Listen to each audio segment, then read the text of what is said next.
à tous et bienvenue sur la téléweb Alicom TV. 3 jours consacrés pour la célébration de la liberté de la presse en Guinée. Cette journée mondiale a été clôturée ce vendredi 6 mai au chapiteau du Palais du Peuple. Une occasion pour les parties prenantes de mettre en place les voies et moyens afin de permettre aux journalistes guinéens de se mirer aux autres. Notre JRI Rahim Bamba était de la partie. 3 jours de concertation et d'échange ont permis aux hommes de discuter sur les hauts et bas des journalistes guinéens en ces moments de la célébration de la Journée mondiale de la liberté de la presse. Pour prendre en charge les recommandations de la commission qui a travaillé sur les amendements apportés sur la loi L002 en 2018.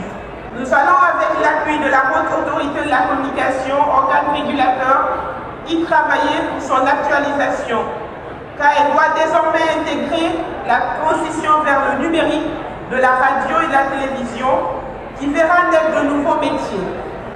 C'est le lieu de rappeler que la revue du cadre légal et réglementaire des secteurs de l'audiovisuel et des télécommunications est partie intégrante du processus de transition vers le numérique.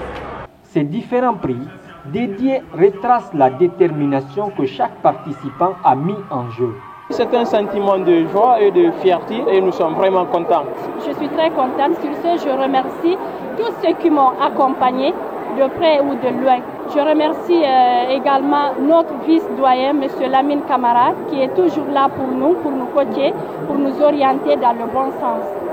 Les 3 journées de concertation pour la liberté de la presse, ici même au grand chapiteau de Baïssa, le journalisme sous l'emprise du numérique, s'est soldé cette cérémonie qui vraiment fait la situation des différents journalistes de la République de Guinée a pris fin aujourd'hui avec la présence des autorités et aussi les différents corps du média étaient sur place pour vraiment échanger sur les différentes réalités liées à la question de ce métier en République de Guinée. Et vous avez compris en condensé toutes les réalités qui s'y articulent avec ce métier aussi appelé le 4e pouvoir. Donner aux enfants la possibilité d'accéder à l'instruction et d'acquérir une formation leur permettant de devenir responsables de leur propre développement est l'objectif de tout orphelinat. Aboubakar Mengue Kamara, footballeur du championnat guinéen de Ligue 1 et fondateur de l'orphelinat Oramak. Son œuvre intéresse certains décideurs. C'est un repas de solidarité que ces membres du CNT offrent aux enfants de l'orphelinat Aboumengue Kamara Oramak. Avec la complicité de sa mentoresse, Aboumengue Kamara, en plus de son métier de football, a un accent particulier pour les tout petits. Depuis fort longtemps, quand moi j'étais à Tomboula, j'étudiais, les enfants venaient tout le temps chez nous. L'entretenir les enfants d'autrui comme pour eux. Moi-même, je n'arrive même pas à manger à chaque fois parce que quand je passe midi, j'ai donné à les enfants. Je dis, pourquoi les enfants, eux, mangent seulement à 15 h, après c'est fini, sauf le lendemain. Nous tous, on a traversé ce moment. Donc c'était un moment un peu difficile. Chacun a sa façon de voir la chose. On cherche toujours des bonnes volontés qui peuvent nous soutenir sur ce point, qui peuvent nous aider sur ce point. Nous avons souhaité donc partager ces moments avec ces enfants qui n'ont pas demandé à naître sans parents. Parce qu'en fait, il y a un adage qui dit que on n'est pas orphelin parce qu'on n'a pas de père ou de mère. On est orphelin parce qu'on a perdu l'espoir. Passer un moment de joie et de partage avec les orphelins de Guinée, surtout après 30 jours de pénitence et de prière, est un sacerdoce. Bien sûr, les enfants de Guinée, c'est l'avenir de la Guinée. Et parmi ces enfants-là, les orphelins sont ceux qui ont le plus besoin de notre soutien, parce qu'ils n'ont ni père ni mère. Et donc c'est vraiment très important que tous ceux qui aiment ce pays, tous ceux qui pensent à l'avenir de ce pays, qui pensent à aider les orphelins et donc à aider ceux qui s'occupent des orphelins, notamment cet orphelinat qui a été monté par des gens de bonne volonté, en l'occurrence notre jeune frère Aboumengue.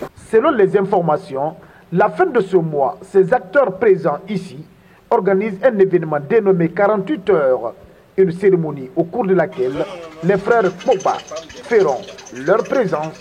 Pour terminer à Yimbayataneri, plus précisément dans la mosquée Hamza de Kankankura, El Haj Oumar Farouk Kaba a dirigé la prière de ce vendredi.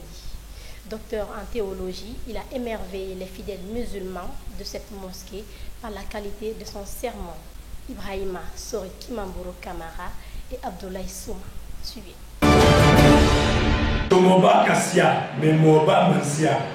C'est dans une joie religieuse que ces fidèles musulmans se sont rendus dans cette mosquée en ce premier vendredi après le mois saint. L'imam Ratib a dans son sermon expliqué l'attitude d'un bon croyant après le mois de Ramadan.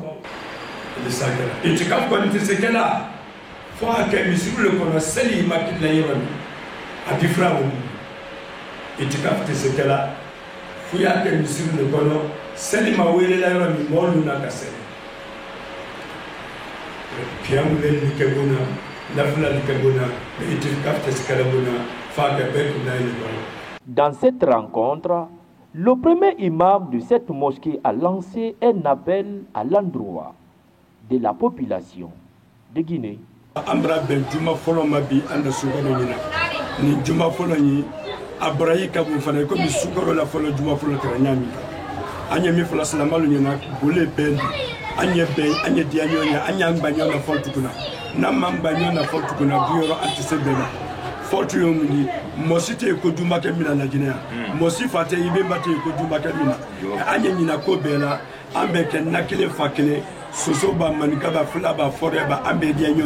Des prières et bénédictions ont été faites pour la paix et l'unité nationale.